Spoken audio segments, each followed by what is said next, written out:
Fala, meus queridos, voltamos em definitivo para continuarmos trabalhando a nossa matriz sobre história do Brasil. E agora nós vamos falar sobre República da Espada e também a República Oligárquica. Então, na aula anterior, você que está acompanhando aí afinco, e eu sei que você está acompanhando aí afinco as nossas aulas, as nossas dicas, os nossos macetes, com toda certeza viu aí as principais características da proclamação da República, com o Marechal Deodoro da Fonseca no dia 15 de novembro de 1889.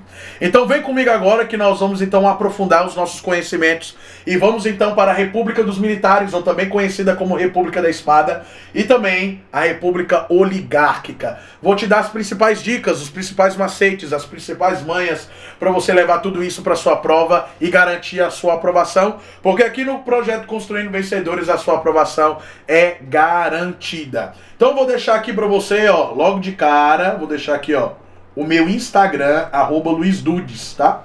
Eu sempre posto conteúdos muito pertinentes para sua aprovação, vídeos engraçados, vídeos cômicos, resumos em 1 minuto, resolução de questões em 1 minuto, 2 minutos. Então vai lá, não tenha medo não, filho. Aperta aí o botãozinho de seguir, dá uma moral pro trabalho da gente aí, segue a gente, que com toda certeza isso vai impulsionar cada vez mais aí a sua rotina de estudos. Então vamos comigo? Vamos comigo, olha lá o tema para você na tela, República da Espada e também República Oligárquica. Então vamos trabalhar aí, vem comigo na tela, olha lá. República da Espada, galera. A República da Espada é o primeiro período aí após a proclamação da República com o Marechal Deodoro da Fonseca, que vai ser o nosso primeiro presidente. O segundo presidente vai ser o Marechal Floriano Peixoto. Então a República da Espada ela vai de 1889 a 1984 e ele era um governo dominado por militares. Por isso que ele leva esse nome de República da Espada. Então a criação vai acontecer a partir da proclamação da República. Logo em seguida, nós vamos ter a criação ou a elaboração da nova Constituição, que foi a Constituição de que ano? 1891, desculpa. 1891, que vai instituir o regime republicano e presidencialista. Então é dentro da Constituição que nós vamos ter aí o regime presidencialista. E o que é o regime presidencialista? Nada mais, nada menos é do que o regime em que existe um presidente. Tínhamos um imperador, agora nós vamos ter quem? Um presidente. Primeiro presidente da República Brasileira é esse cara aí, ó. Vou destacar para você. É esse cara aqui, ó. O Marechal Deodoro da Fonseca. O segundo presidente vai ser quem? Floriano Peixoto. Então olha lá o destaque para você não errar na prova e não confundir. O primeiro presidente. Quem foi? Deodoro da Fonseca. Inclusive eu vou te contar um segredo aqui, né? Contar um segredo. Você sabia que o Marechal Deodoro da Fonseca era amigo íntimo de Dom Pedro II? Amigo íntimo. O cara foi lá e deu um golpe no amigo, cara. Rapaz, pra você ver que a gente não pode confiar em qualquer pessoa. Quem foi o segundo presidente? O segundo presidente foi o Marechal Floriano Peixoto, ok? Então leve isso aí para sua prova. Primeiro, Marechal Deodoro da Fonseca, depois Floriano Peixoto. A Constituição de 1891 vai instituir o regime federalista. Lembre-se que o regime federalista, olha lá, federalista,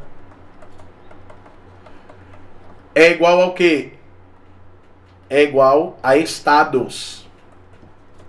Ou seja, agora nós não vamos ter mais províncias, nós vamos passar a ter estados. Então esse foi o período inicial da República que foi controlada pelos militares. Por isso que ela é chamada de quem? De República da Espada. Então olha lá na tela para você.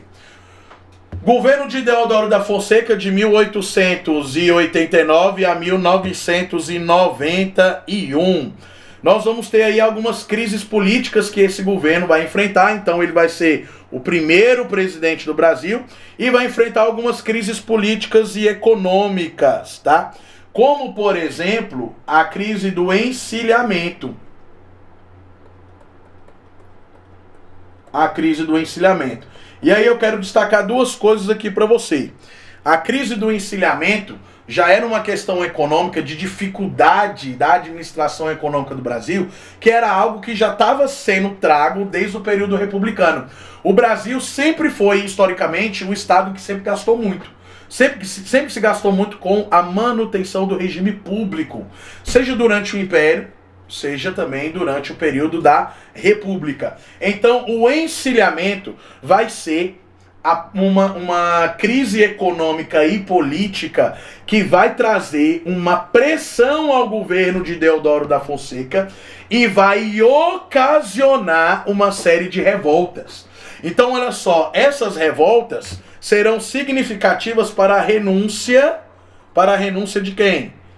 Para a renúncia de Deodoro da Fonseca, ok? Então, professor, o que foi especificamente essa crise do encilhamento? Vou destacar aqui para você, olha lá. Deixa eu pegar outra coisinha aqui. O encilhamento, primeiro, ele foi uma crise financeira. Ele foi uma crise financeira. Que vai trazer pressão a quem? Ao Deodoro da Fonseca, tá? Crise econômica que vai trazer pressão. Então foi uma política que visava estimular o quê? Estimular a questão industrial. O avanço industrial, que era uma das propostas do republicanismo brasileiro. Estimular o crescimento industrial. Mas isso, qual foi o resultado? Olha aqui, ó, dessas duas questões. O resultado foi o quê? O resultado foi forte inflação. O resultado foi forte inflação. E isso trouxe uma série de problemas a Deodoro da Fonseca durante o seu governo, ok?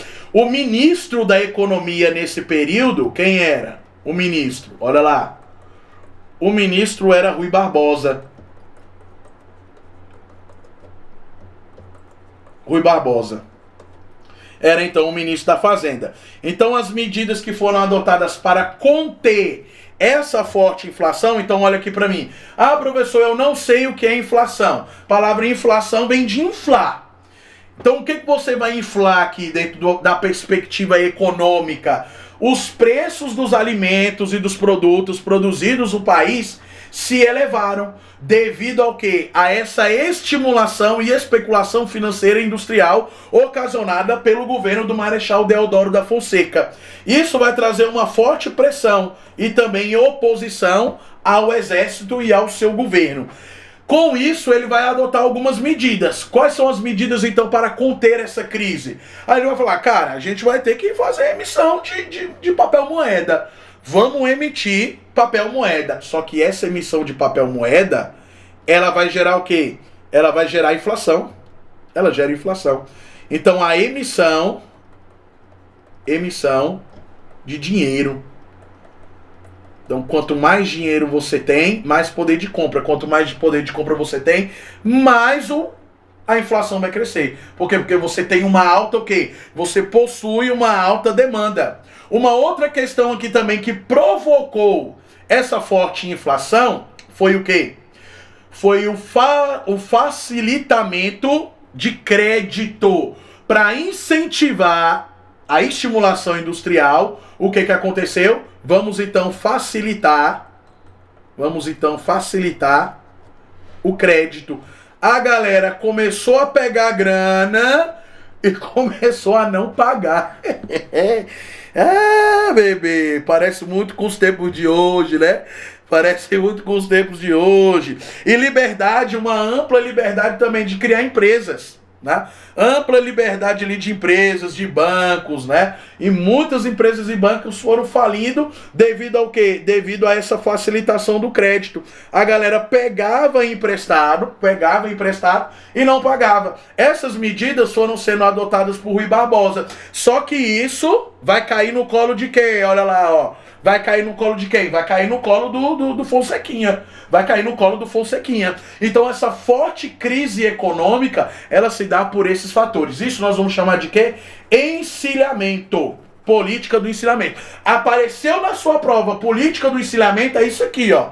Crise financeira advinda da estimulação industrial, advinda da emissão de dinheiro de papel moeda e advinda da facilitação de crédito diante da criação de inúmeras empresas, bancos, a abertura de padarias, né, lojas têxteis e assim sucessivamente. Então essa política não foi uma política para o momento, logo advindo de uma crise política, como a queda da monarquia, como a queda de Dom Pedro II, isso não pegou muito bem pro Marechal Deodoro da Fonseca, tanto que ele ficou pouco tempo aí, ó.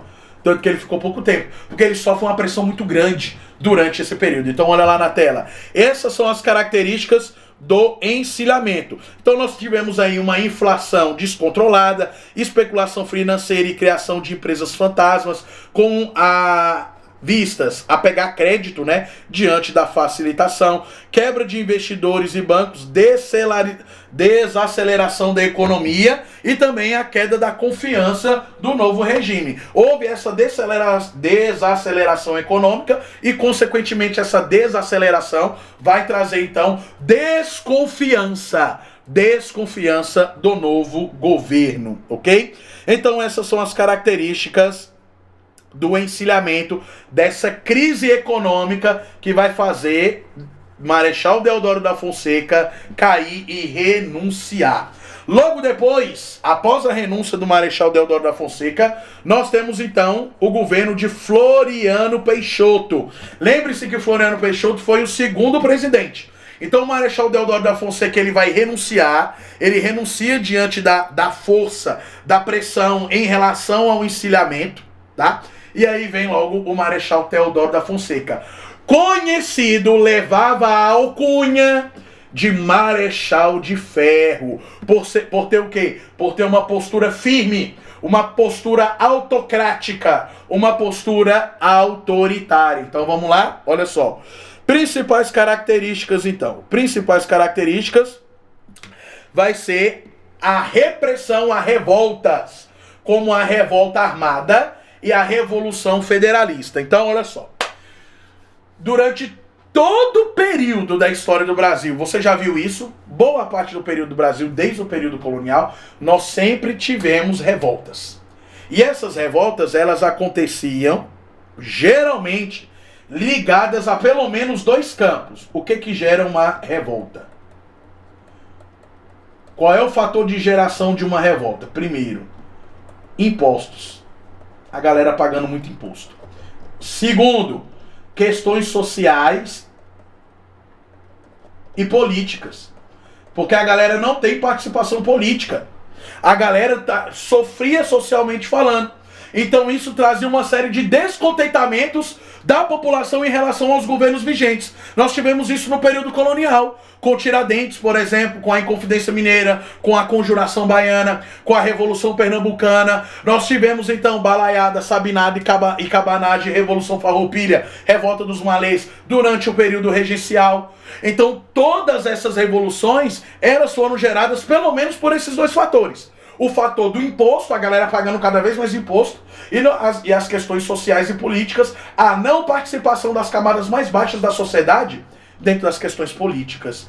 Então, quando Marechal Deodoro da Fonseca renuncia, diante do quê? Olha lá, diante dessa pressão, e quem é que vai jogar essa pressão? A elite agrária.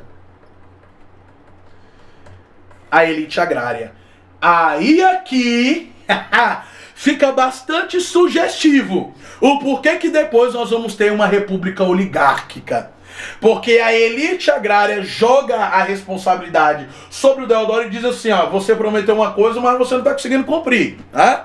Prometeu picanha, mas nós não estamos conseguindo comprar nem ovo, né? Então, tá na hora de você meter o pé, meu bebê. Tá na hora de você meter o pé. Aí vem o Marechal Deodoro, o Marechal Floriano Peixoto, desculpa. Só que nós temos inúmeras revoltas acontecendo nesse período. Por isso que ele é chamado de quê? Por isso que ele vai ser chamado de o Marechal de Ferro. Então, olha lá que coisa bonitinha. Reprimiu revoltas como a Revolta Armada e a Revolução Federalista. Revolta Armada e Revolução Federalista foram as duas revoltas que aconteceram durante esse período do governo do Marechal Floriano Peixoto, durante a República da Espada.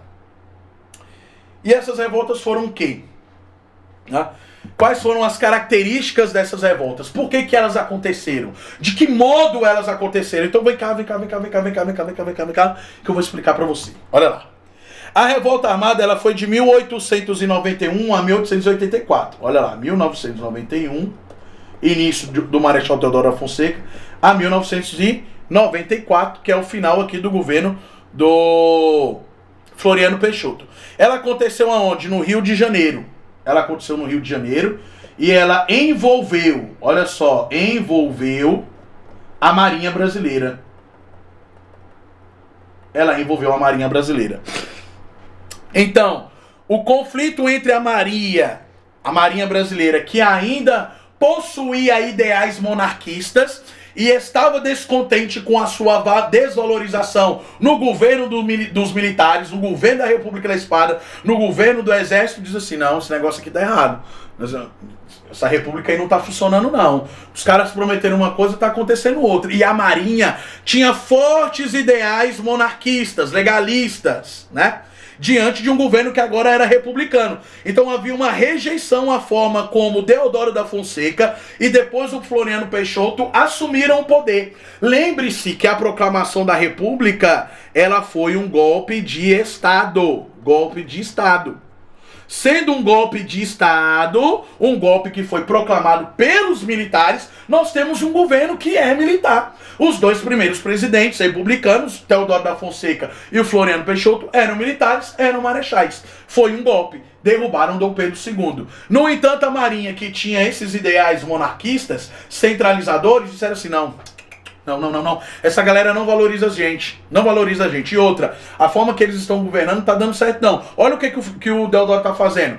Tá trazendo industrialização pro Brasil, mas está especulando no mercado financeiro. Forte inflação. A galera imprimindo cédula a todo momento, a todo custo. E aquilo jogando no meio do povo e liberação de crédito, de criação de empresa, de criação de banco, aquele negócio todo. O que vai acontecer? A economia vai o quê? A economia vai explodir. Ela vai explodir. Nós vamos ter o quê? Olha aqui, ó. Forte inflação. Ok? Então nós temos a inflação e depois nós vamos ter a deflação. Deflação. Que a deflação é a queda do preço dos produtos. A inflação, anota isso aí. A inflação é o aumento do preço dos produtos. A deflação é a queda no preço dos produtos. Beleza? Então olha lá na tela.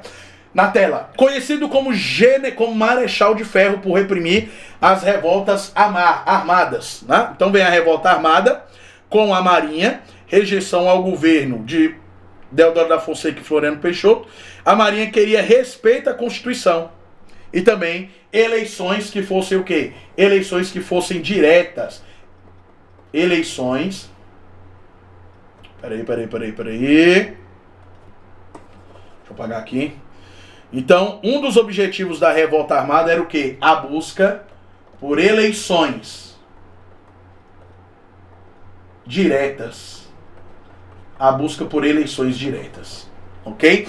E a obediência à Constituição. Então a Marinha vai se rebelar e ameaçou a bombardear a capital, que era o Rio de Janeiro. Então aqui a revolta vai acontecer no Rio de Janeiro, com ameaça de bombardeio. Floriano Peixoto então vai resistir e vai comprar navios no exterior para reprimir duramente os revoltosos. Então chega ao fim o que nós chamamos de revolta armada, ok? Mas nós vamos ter essa aqui também, ó. Nós vamos ter essa aqui também. Vou destacar aqui para você de outra cor. Nós vamos ter a Revolução Federalista, que vai acontecer de 1893 e vai até 1895. E aí nós vamos ter então algumas características aqui. Ela vai acontecer no sul. Ela vai acontecer no sul do Brasil. Lá no Rio Grande do Sul, Santa Catarina e Paraná. Quais foram aí as causas, né? Autonomia, busca por autonomia política nos estados. Busca por autonomia política e defendiam um governo republicano que tivesse maior autonomia em relação às questões financeiras que aconteciam e se desenvolviam dentro dos estados, ok? Então, nesse sentido, houve uma guerra civil com batalhas sangrentas, execuções cruéis, então nós vamos ter de fato uma guerra civil aqui, nós vamos ter de fato com degolamento e coisas do tipo, né? E aí o Floriano e o exército vão atuar para conter os rebeldes, tá? E aí nós vamos ter uma repressão aos federalistas, obviamente, e uma confirmação da autoridade do governo republicano diante aqui da força do Marechal Floriano Peixoto, e ele vai reprimir também essa revolta, e em 1895 ela chega ao fim, ok? Então o governo republicano mostra a sua força. Então nós vamos ter essas duas grandes revoltas aqui durante o período republicano, característica também de outros períodos aí que a gente já viu. O Brasil sempre esteve envolto em muitas revoltas. Então olha lá. Consolidou então, Floriano Peixoto vai consolidar a república e garantir a sua continuidade, ok? Então vamos lá. Características da República da Espada. Então nós vamos ter um governo de o quê? De controle militar. Então um governo que leva em consideração todos os ideais militares, mas também desprezava outros setores militares, como é o caso, por exemplo, da Marinha. A Marinha que tinha ideais monarquistas, mais centralizadores. Criação das primeiras instituições republicanas. Os primeiros órgãos republicanos, os primeiros ministérios, né? Ou seja, a estrutura administrativa brasileira vai passar por essa transformação republicana.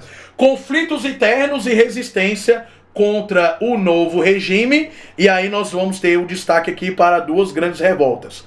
Quais serão? A revolta armada, e olha lá, a Revolução Federalista.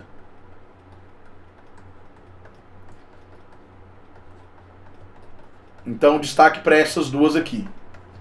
Isso aqui, obviamente, vai trazer um desgaste. Traz um desgaste.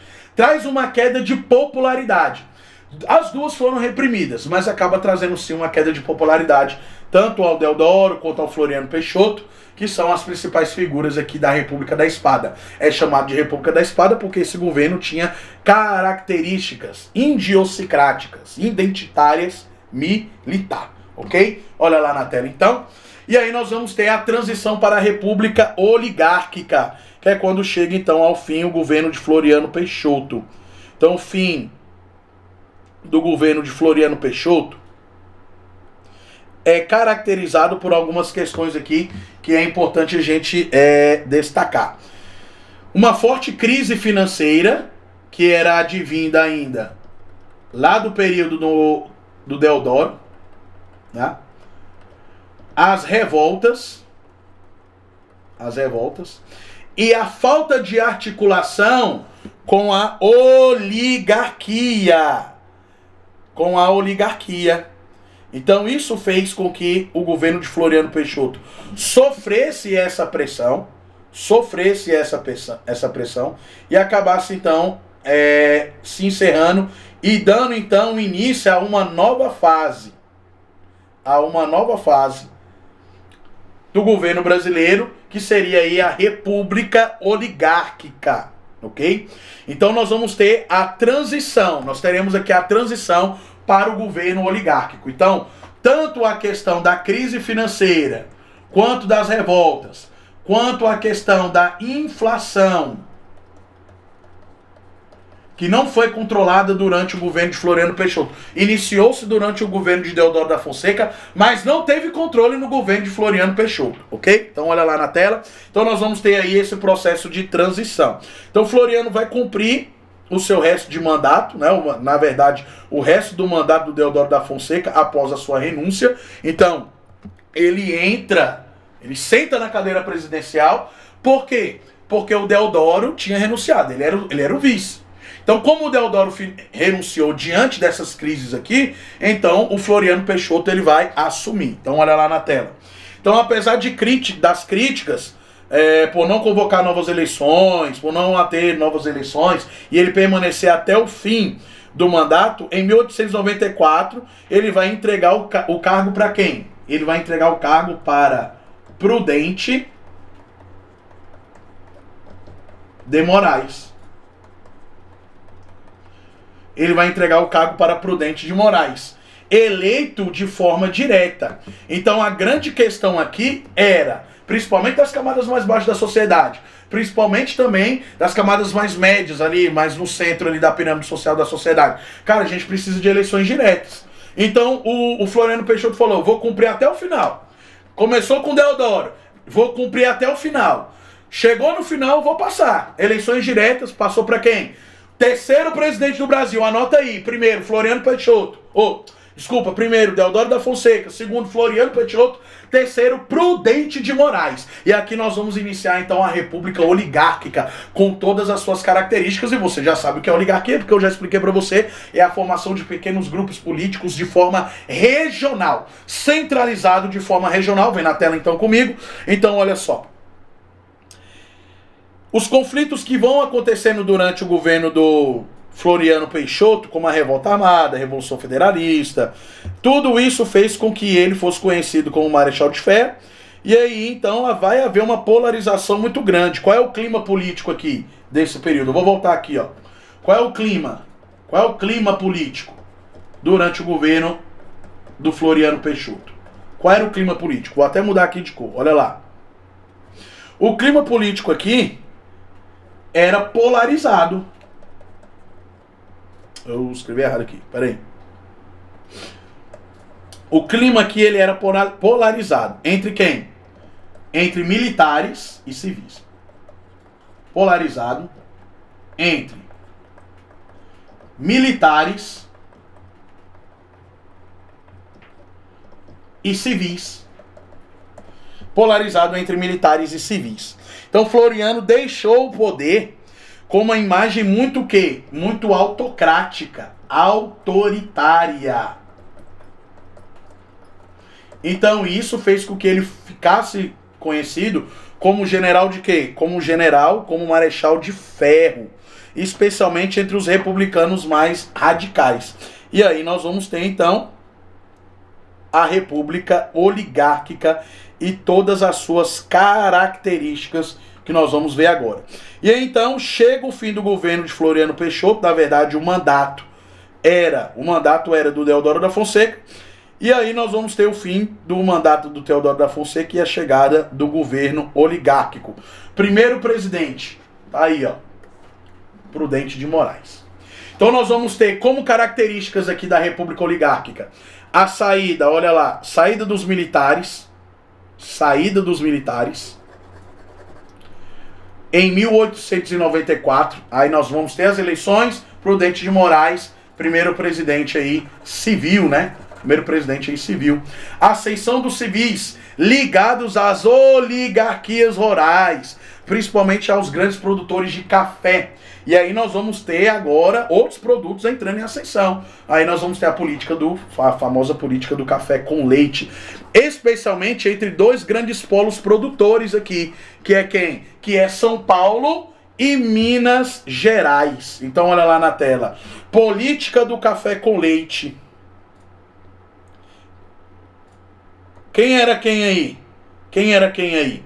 Então, primeira coisa que nós temos que identificar aqui é que essa política que acontece durante o regime oligárquico, né, tinha como característica aí incentivar o voto de cabresto, as fraudes eleitorais e o crescimento dos coronéis. Ok? Esse crescimento dos coronéis, então, fez com que, obviamente, tanto São Paulo quanto Minas Gerais tivessem aí características, né? Características produtivas, ok? Dentro da política do café com leite. Então era uma política entre São Paulo e Minas Gerais. Então São Paulo com café, ok? Opa, deixa eu mudar aqui, deixa eu apagar aqui melhor. São Paulo com o quê? São Paulo com café. Então, consequentemente, Minas Gerais com a produção de leite. Produção de leite. Então, São Paulo era o maior produtor de café do Brasil. Economia forte, com grande influência política, com grande influência financeira.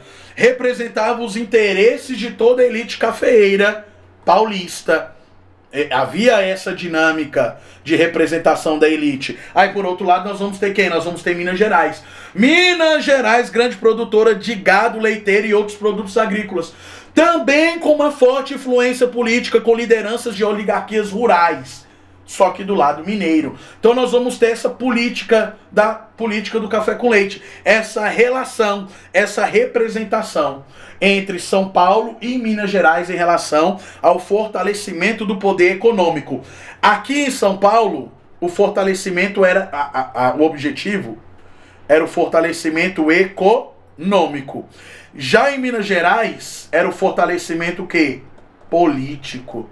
Por isso havia então essa relação. Então juntas, as duas oligarquias elas vão revezar no controle da presidência da República entre 1894 até 1930, com a Revolução de 30, que é quando Getúlio Vargas então dá o golpe e ele entra na cadeira presidencial. Então, para você perceber que esses pequenos grupos aqui, eles vão influenciando a política brasileira até 1830. Olha lá na tela, conhecida como República das Oligarquias ou República também do Café com Leite.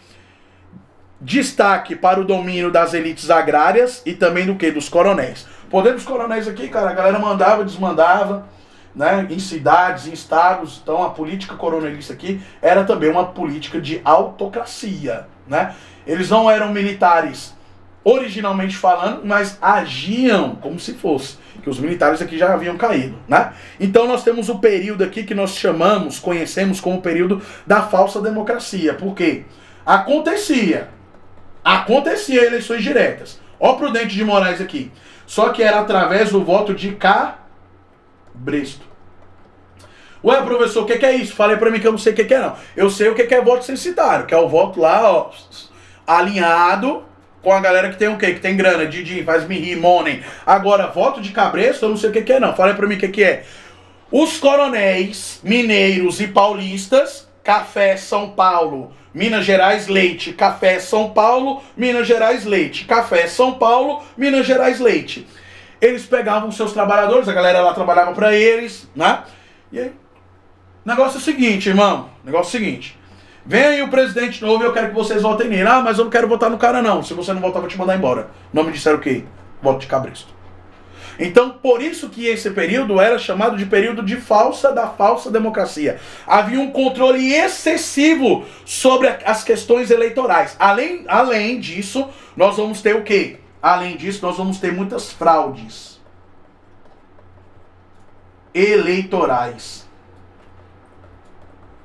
Nós vamos ter muitas fraudes eleitorais, que vai ser uma das principais características desse período. Nesse revezamento, uma hora nós temos a elite mineira no comando da presidência da República, outra hora nós vamos ter o quê? Nós vamos ter a elite paulista no comando da presidência da República. Então, nós vamos ter essa alternância aí entre essas duas grandes oligarquias regionais. Quais são as características da República Oligárquica? Aí aqui nós vamos ter então, vou destacar para você aqui, o federalismo. Federalismo, lembre-se que o federalismo era o quê? Federalismo foi a divisão das províncias em estados. Então isso aconteceu com o período republicano. Nós vamos ter República Federativa de quem? República Federativa do Brasil, que dava grande autonomia a quem? Aos estados. Então olha lá na tela, política que foi controlada durante o período da oligarquia pelas oligarquias rurais, mais especificamente aqui entre dois estados, São Paulo e Minas Gerais. E práticas como o voto de cabresto, já falei para você o que é, e também as fraudes eleitorais eram duas características políticas desse período. Duas características políticas durante a República Oligárquica, ok? Então a política do café com leite, um acordo informal de alternância, esse é o conceito, anota aí, tira print. acordo informal de alternância no poder entre São Paulo, café, e Minas Gerais, leite. Garantia da manutenção dos interesses das elites desses estados, ok? Então essa alternância era um acordo meio que informal. Não tinha nada por escrito, não tinha nada combinado politicamente, mas acontecia. Então uma hora você tem um mineiro, outra hora você tem um paulista. Uma hora você tem um mineiro, outra hora você tem um paulista. E eu vou falar um negócio pra você que vai fazer o Enem. Vai fazer o Enem. Isso aqui cai, mano. Isso aqui cai. Sabe por que cai? Eu vou explicar pra você por que cai. Cai porque isso aqui são questões políticas. E o Brasil é um país muito envolto nessas questões de fraudes processuais políticas. É estrutural no Brasil. Então a prova explora isso aqui de uma maneira muito perspicaz e você tem que estar atento. Você precisa estar atento a essas questões aqui, ok? Então, café. Quem era o maior produtor de café do Brasil? Isso mesmo, São Paulo. Maior produtor de leite do Brasil? Isso mesmo, Minas Gerais. Então havia o quê? Esse acordo, que não era um acordo formal, né? Era um acordo informal de alternância do poder entre São Paulo, Minas Gerais, São Paulo, São Paulo, Minas Gerais, São Paulo. Tudo bem? Então olha lá na tela para você, vamos trabalhar mais alguns conceitos. Conceito de coronelismo, o poder local concentrado nas mãos dos coronéis, e esse poder local poderia também ser chamado de poder regional, ok? Dos grandes proprietários rurais, controle social, político, econômico sobre a população, principalmente a população que era mais marginalizada.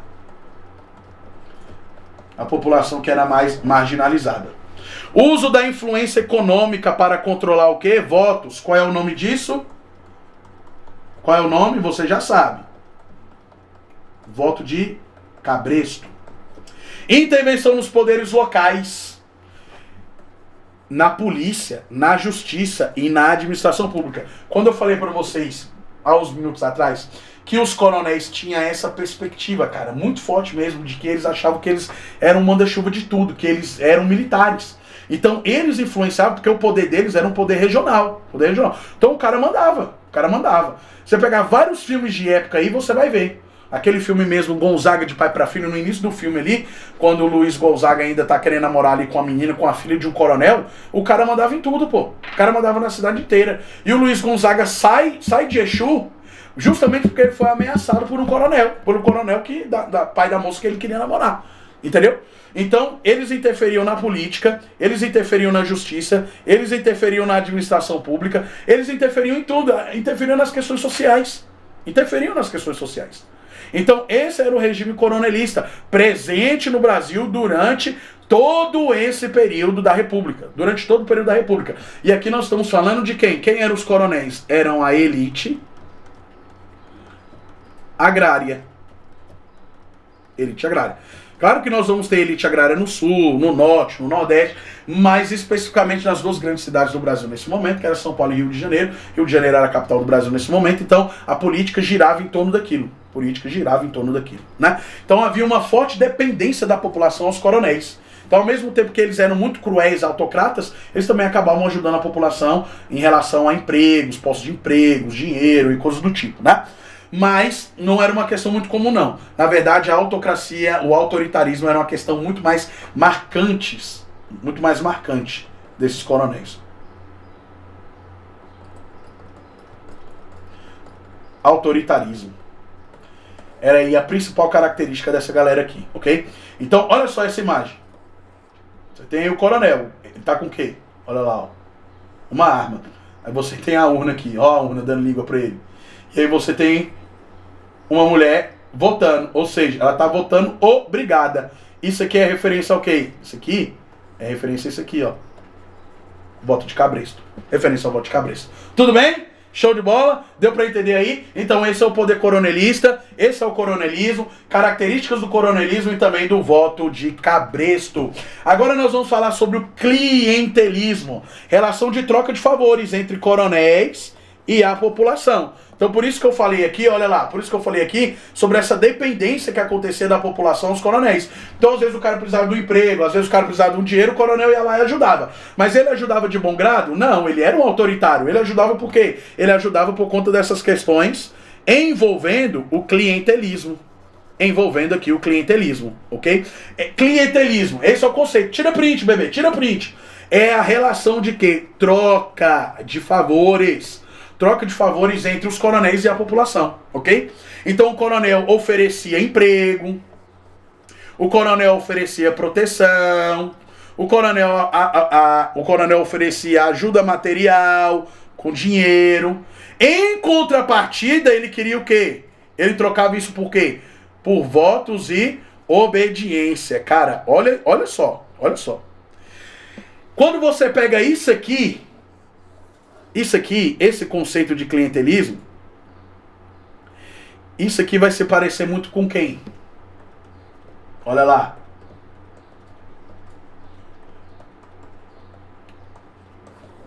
A gente não viu isso lá em História Geral? Feudalismo? Não viu feudalismo? Não se parece com feudalismo? Você tem lá o suzerano e o vassalo.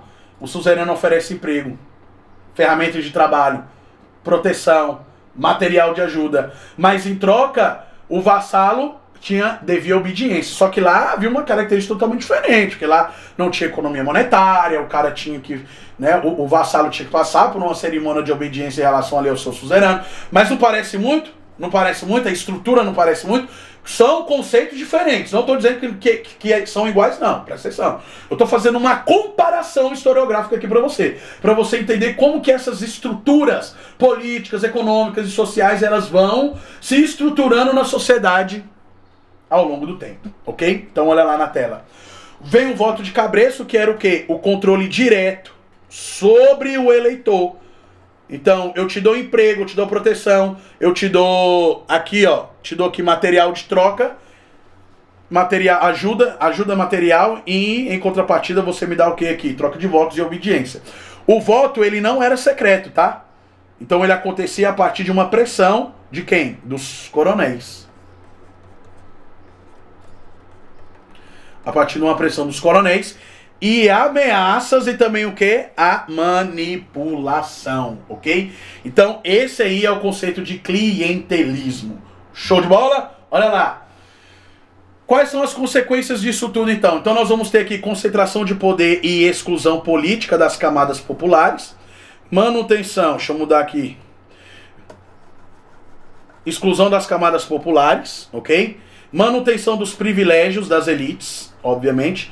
E descontentamento crescente que levou à Revolução de 30, e aqui nós vamos chegar então no governo de Getúlio Vargas, e vem o fim da República Oligárquica com a Revolução de 30, que coloca Getúlio Vargas então no poder. E na nossa próxima aula nós vamos trabalhar Varguinhas.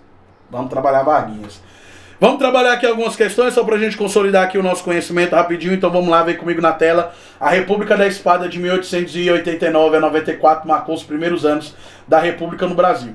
Foi um período de forte presença dos militares no poder, em um contexto de consolidação do novo regime e enfrentamento de movimentos contrários. Nesse sentido, o governo de Floriano Peixoto ficou conhecido principalmente por atuar de forma autoritária, para reprimir revoltas, consolidando a República frente às resistências internas. Pode marcar aí, letra A, sem medo de ser feliz. Letra B, garantir ampla participação popular. Já está errado, você já sabe que está errado. Promovendo reformas sociais, letra B, errada. Letra C, implementar sufrágio universal. Não, porque o voto, lembre-se que o voto aqui, ele era um voto que sob pressão. Ele não era um voto secreto, ok? Então letra C, errada. Letra D, propor a volta da monarquia, aí errou demais, né? E letra E, reduzir o poder do exército, promovendo maior participação das oligarquias. Nós estamos falando da República da Espada. Tá? Então, letra E, errada. Pode marcar aí, questão de número 1, letra A. 2. República Oligárquica agora. De 1894 a 1930 foi marcada por práticas políticas que garantiam a manutenção do poder nas mãos das elites agrárias. Uma dessas práticas foi a política do café com leite, São Paulo e Minas Gerais, que consistia em um sistema de rodízio no poder entre os estados do Nordeste e Sul, buscando maior equilíbrio econômico. O conceito está certo, mas os estados aqui estão errados. Está falando Nordeste, que é uma região, não é nem estado, e também aqui está falando da região Sul. Então, letra A errada. Olha lá a letra B agora, letra B. Acordo informal, lindo, de alternância na presidência entre São Paulo e Minas Gerais, fortalecendo os interesses das oligarquias do Estado, pode marcar aí letra B, sem medinho de ser feliz, letra C. Um tratado comercial entre produtores de café e pecuaristas mineiros, visando exportações. Um tratado comercial, ele era também o quê? Ele era também um tratado político. Está incompleto, está errado. Ele era um tratado político. Letra D, uma política de valorização dos produtos agrícolas, que beneficiava todos os estados igualmente, errou, e é a formação de cooperativas agrícolas para fortalecer a economia, tá errado também, letra E. Então, questão de número 2, pode marcar aí no seu material, letra B. Questão de número 3, já aí na tela para você, olha lá. Durante a República Oligárquica, o coronelismo foi uma das práticas mais características do sistema político brasileiro. Esse fenômeno se baseava, letra A, na construção de um sistema socialista, já errou. Com o coronel como líder, socialismo, e o coronel como líder, tá errado, né? B, centralização do poder nas mãos do governo federal, enfraquecendo os poderes locais. Não poderia enfraquecer a elite não, porque a elite apoiou. Aí a elite apoiou tanto a república e depois ela chega ao poder com a república oligárquica. Então não tem como você diminuir ou enfraquecer os poderes das elites locais, porque elas apoiavam a oligarquia, apoiavam o sistema presidencialista que se alternava entre São Paulo e Rio de Janeiro. Então letra B está ok, letra B está errada. Vamos lá, letra C, olha lá. Concentração de poder nas mãos dos grandes proprietários rurais, que controlavam politicamente suas regiões através do clientelismo e do quê? E através do voto de cabresto, pode marcar aí letra C, sem medo de ser feliz. Questão 3, letra C. Letra D, implantação de um sistema parlamentarista, não, aqui era oligárquico, então tá errado. Com coronéis atuando como primeiros ministros, erradíssimo. E é substituição.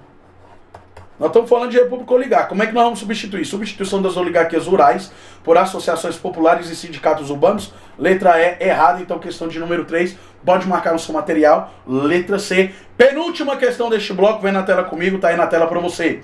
O clientelismo foi uma prática muito comum durante a república oligárquica, especialmente em regiões rurais controladas por coronéis.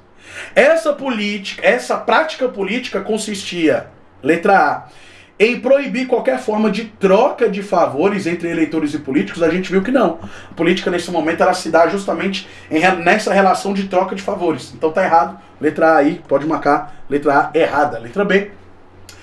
Garantir a independência do eleitor frente às pressões locais. Independência? Aí não, né, meu bebê? Errado. Letra C. Criar um sistema no qual a população votava livremente. Já errou. Sem nenhuma influência externa. Errou. Isso que está mais errado que o Vasco ser campeão brasileiro esse ano. Letra D. Estabelecer relações de dependência. Lindo. Nos quais os coronéis ofereciam favores que eram empregos, que eram proteção, em troca de apoio político e votos. Então você pode marcar aí o quê? Pode marcar aí letra D, sem medinho de ser feliz.